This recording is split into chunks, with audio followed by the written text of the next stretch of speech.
Halloween is finally here, and so is Count Chocula.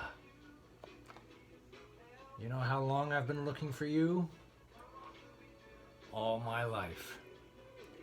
I asked my mother if I could try this when I was 8 years old. I'd just seen one of the commercials. My mother said no. Now, regardless of the reason that she said that, that answer, no, did successfully program me. I could have bought this anytime I wanted to, all my life, all these decades later. But I walked past it on the grocery store shelf because my response was no. That is successful and beneficial programming, and my mother deserves credit for that. I eat it now, not for food, but just for fun. Now, to recap. Blueberry, 2 weeks ago. Loved it, really surprised me. Actually one of my favorite cereals now. Frankenberry, love the flavor, hate the color. The holy grail of my cereals is now in my hands. Count Chocula.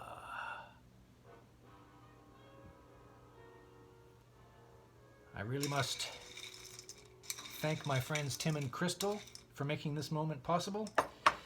A shout out to my friend Austin, who tells me that this is one of his childhood favorites, and in fact he described it as the heavy metal version of Lucky Charms, doubling down on the sweetness and replacing everything with the taste of chocolate. Count Chocula, here we go.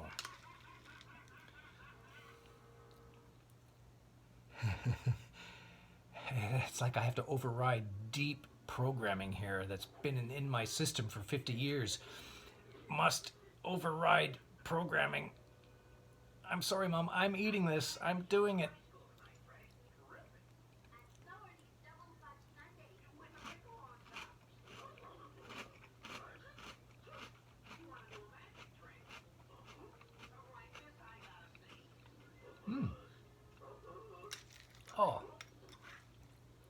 Oh, this is truly glorious. It tastes like hot chocolate. It's probably the marshmallows in here that are giving it that kind of flavor and sort of an airy cocoa thing going on, and yet it's crunchy. So it's not hot chocolate, it's cold, crunchy hot chocolate.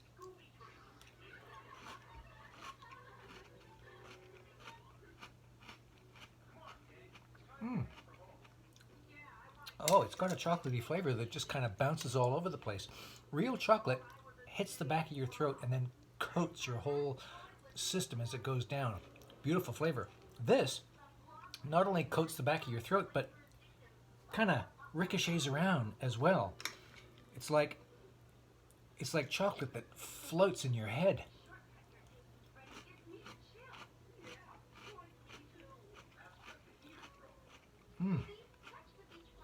This is beautiful.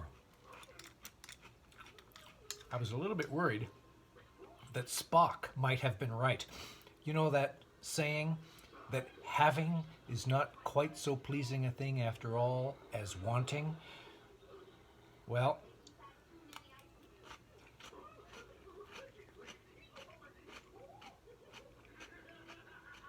it wasn't true in this case.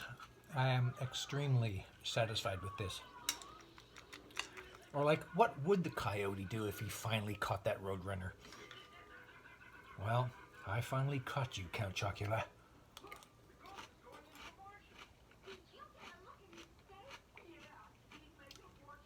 I want to try a little something. I'm going to shed some light on the subject. I'm going to show you blueberry. See how deep, plummy purple that is? Well, it turns out that when it's been soaking in milk for long enough, it turns kind of a gray. Great for monsters. I'm going to put some blueberry in here. There we go. And this,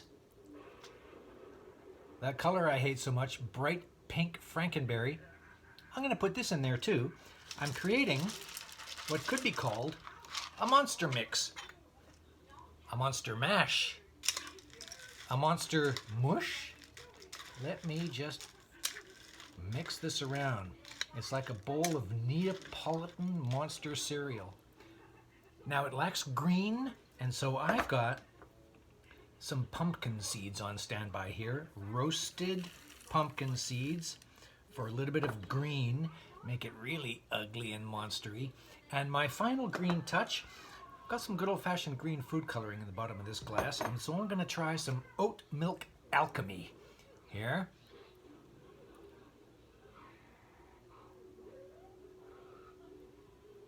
Oh, yeah.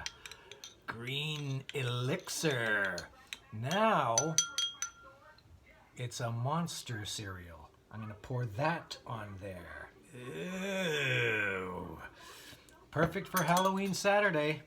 Now, my friends, now we're doubling down. Now we are going to eat like monsters.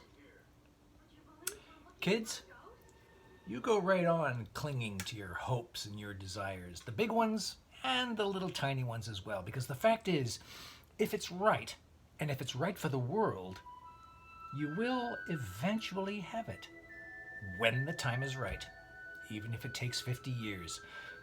And parents, be careful what you say and how you say it, not only to your kids, but in the presence of your kids. We do remember things. Your words make an impression. Impressions that can last for 50 years or more. And on that note,